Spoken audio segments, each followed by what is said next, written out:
Romain est né à 31 août 1995, dans des circonstances un peu pénibles. À 25 semaines, on a dû faire une césarienne. Il pesait 790 grammes et de là a commencé un long processus et un long combat. Tous les jours, jour par jour, mois par mois, année par année. Et bon, c'était pas sans peine. Le pronostic des médecins était peu encourageant. Grand prématuré, Romain aurait pu souffrir de troubles de la vue, de l'ouïe et du langage. Il aurait pu même être incapable de marcher. Mais rien de tout cela n'est arrivé. Romain est aujourd'hui un adolescent de 14 ans, en pleine santé. Son combat, c'est contre le TDAH qu'il le mène, le trouble de l'attention avec ou sans hyperactivité, plus connu sous le nom d'hyperactivité.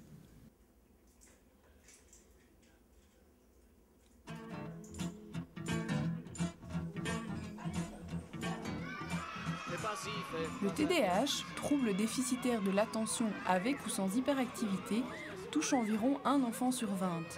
Il est l'un des troubles de l'enfance le plus fréquent et pour lequel les parents consultent le plus. Le TDAH est pour beaucoup synonyme d'épidémie à la mode.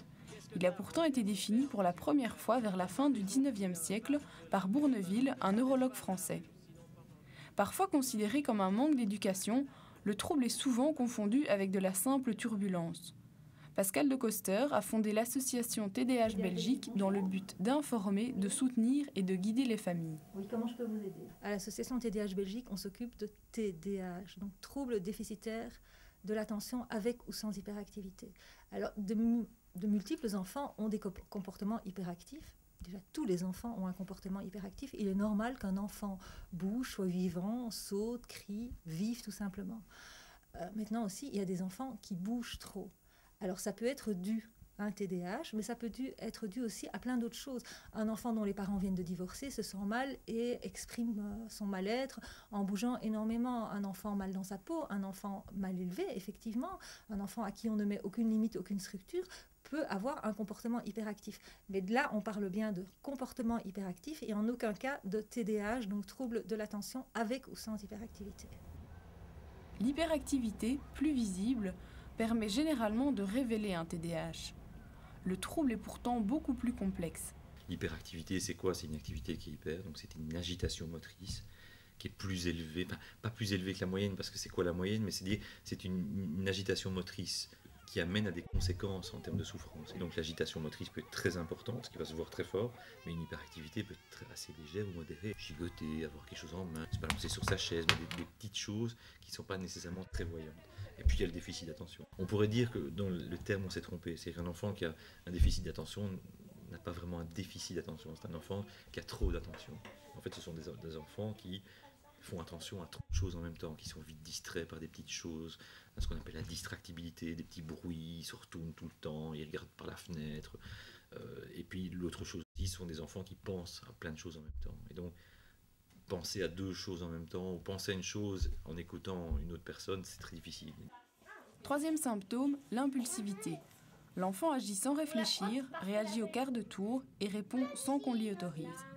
Les enfants qui ont un trouble d'attention, l'hyperactivité et l'impulsivité, en général, ont ce trouble depuis qu'ils sont nés, je dirais, et que la question, c'est de se dire à quel moment ces problèmes d'attention, cette hyperactivité et cette impulsivité va se traduire par une souffrance. Ces difficultés vont engendrer évidemment de l'anxiété, une perte d'estime de soi, et donc c'est aussi toute l'idée de se dire comment différencier finalement un enfant qui n'a plus confiance en lui ou qui travaille mais qui n'est pas récompensé pour ses efforts, donc qui ne se sent pas bien, qui peut même avoir des symptômes de tristesse, avec la dépression. On a peut-être attribué beaucoup trop de pathologies associées à ces enfants, qui finalement ont peut-être des tableaux cliniques qui ressemblent à une dépression, qui ressemblent à un trouble anxieux très spécifique, et qui finalement sont plutôt une conséquence d'eux. Tous les enfants atteints de TDAH ne développent pas forcément les trois symptômes à la fois. Romain, lui, présente une forme mixte. Il est hyperactif, a des problèmes de concentration et est très impulsif. Qu'est-ce que t'as encore fait? Je me suis balancé sur ma chaise. Bien sûr. C'est vrai que c'était un enfant qui courait tout le temps, mais bon, moi je disais, il y a la joie de vivre. Il a failli mourir quand même, hein. Il y avait une chance sur 1000 de s'en sortir, il s'en sort quasi indemne. Ben, il a déjà voulu naître trop tôt. Maintenant, il court, c'est Romain, il faut tout faire vite. Mais peu à peu, Sandrine remarque les difficultés de Romain à l'école primaire. Il ne sait pas se concentrer, se repérer dans le temps et l'espace et fait de nombreuses chutes. Il sera diagnostiqué à l'âge de 10 ans par un neuropédiatre qui décèlera son trouble dès la première consultation. Je suis pas resté en place un quart d'heure. Et là pour l'instant, ça va? Tu n'as pas envie de te lever par exemple? Bah non. Non. Mais si l'interview durait 1 heure?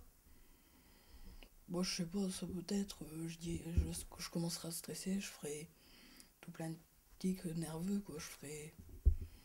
Comme quoi par exemple? Bah faire ça, on verrait que j'en aurais marre donc je ferai ça, et tout quoi. Ah donc parfois en classe t'as aussi envie de bouger? Ouais, je me balance toujours.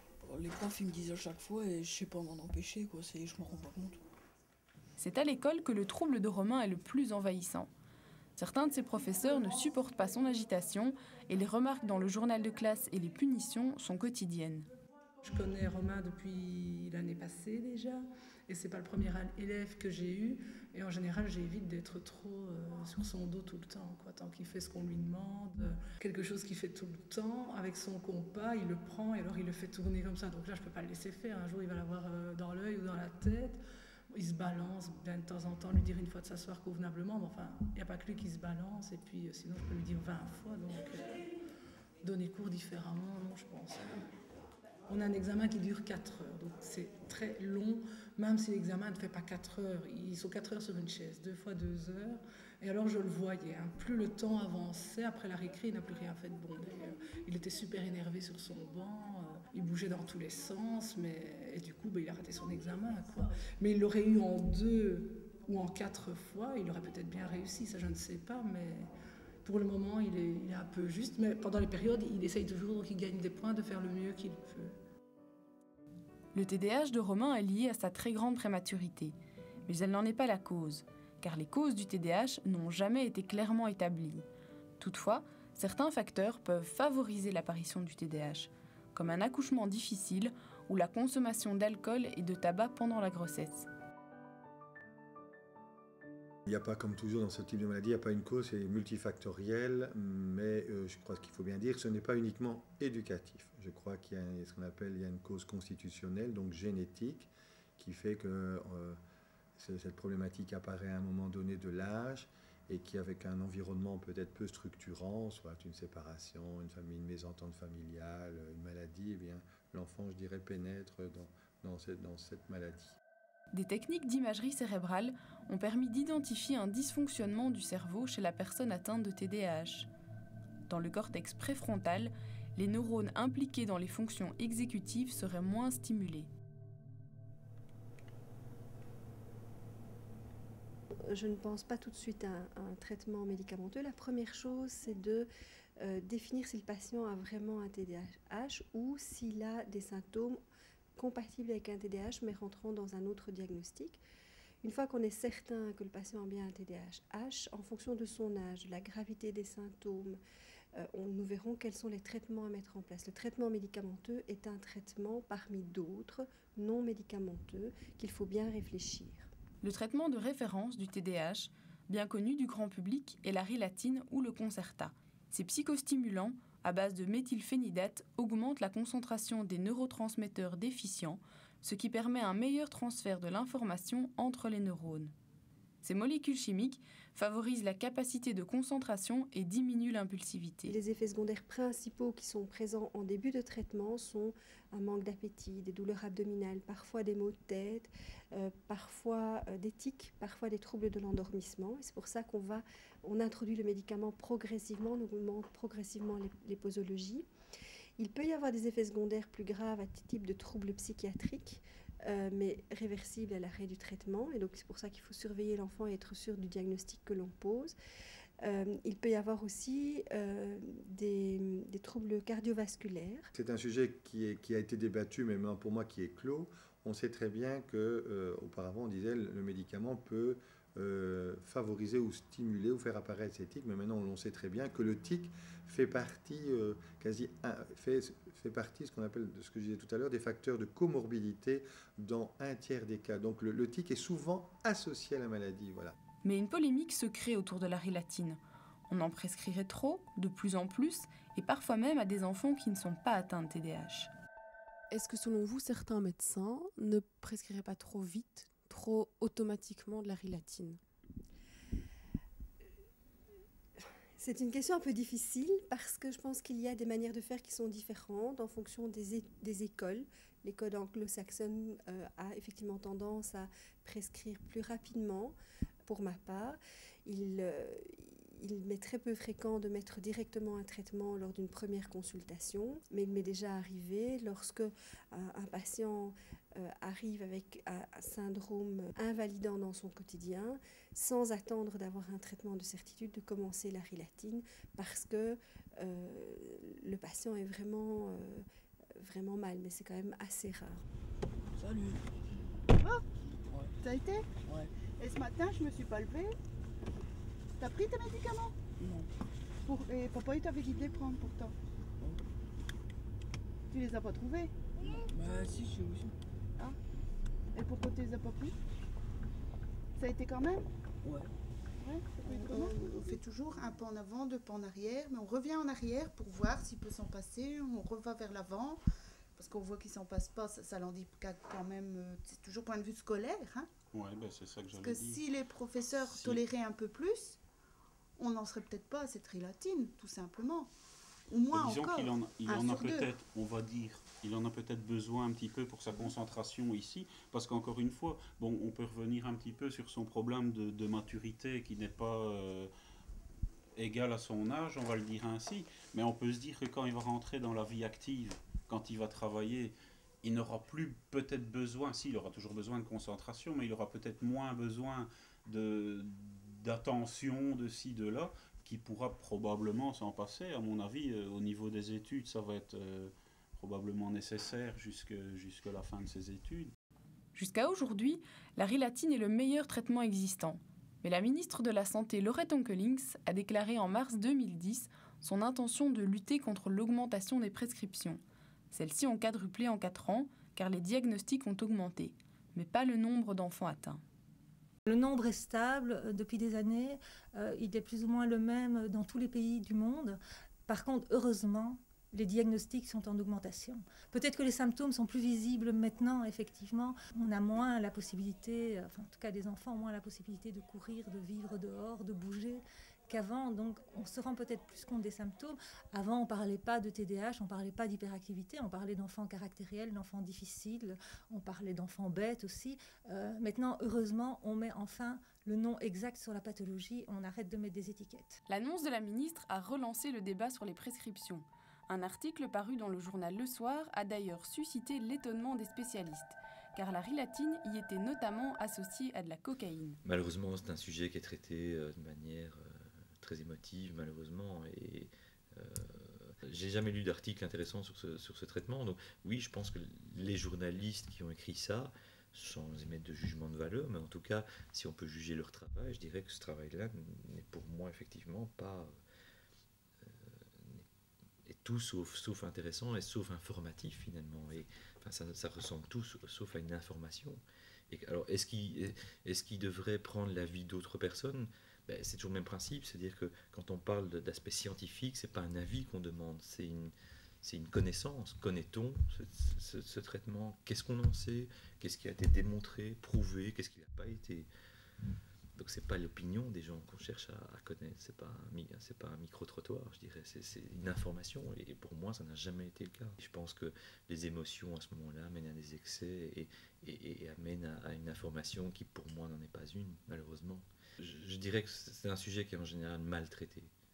Et maltraité peut-être dans tous les sens du terme d'ailleurs. Maltraité, et puis maltraité parce qu'il y a beaucoup de croyances. Voilà. Je pense que les êtres humains en fait développent des croyances, on a tous ça, des croyances, et qu'il y a beaucoup trop de croyances sur ce trouble. Les parents ne sont pas responsables du TDAH de leurs enfants.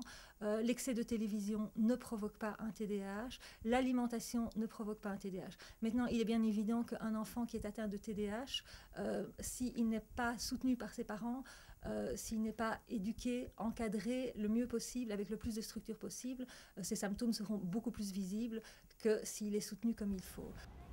La prise en charge multimodale est indispensable dans le traitement du trouble. Plusieurs spécialités doivent intervenir afin d'améliorer les troubles associés au TDAH.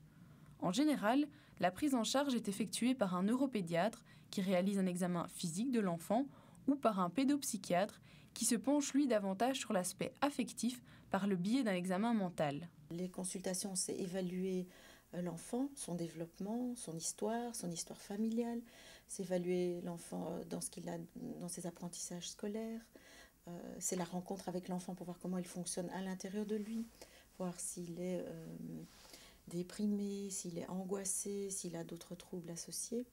Donc ça prend du temps. Par des questions, à travers des dessins, à travers des jeux, si l'enfant a du mal de s'exprimer verbalement, et à travers aussi l'anamnèse de ses parents. À La Louvière, au sein de l'unité Les Enfants Terribles, l'un des seuls centres en Belgique consacrés aux troubles, Vanessa Arnould, neuropsychologue et logopède, intervient dans le traitement des enfants à travers une discipline assez récente, la rééducation neuropsychologique. La rééducation vise à améliorer une fonction cognitive qui s'est avérée faible ou déficitaire. Brun, mimosa, poisson rouge, orange. On a commencé par vraiment le côté impulsivité, parce qu'il faut toujours commencer par le côté vraiment contrôle, vraiment des comportements d'impulsivité, pour qu'ils soient plus disponibles au niveau de l'attention. En fait, ça permet de développer des stratégies, donc via des exercices au départ assez lointains de ce qu'on peut retrouver dans des tâches scolaires, pour éviter aussi directement de rentrer dans des tâches que l'enfant connaît. Et parfois le côté scolaire, étant donné que la plainte vient du cadre scolaire, si on venait avec des tâches de français, de mathématiques, ça ne conviendrait pas du tout. Ça risque en tout cas de ne pas plaire à l'enfant. 18, 95, 13, 25, 14, 68, 77, 57. On peut utiliser par exemple un exercice où on doit barrer des éléments, sauf un élément qui pourra être assez fréquent. Donc ça amènera l'enfant à freiner son comportement automatique qui est de barrer de façon assez impulsive. Ça, c'est un exercice parmi d'autres. Il y a des exercices où l'enfant doit, par exemple, dire le contraire de ce qu'on lui demande. Donc un élément bleu devient jaune, un élément jaune devient bleu.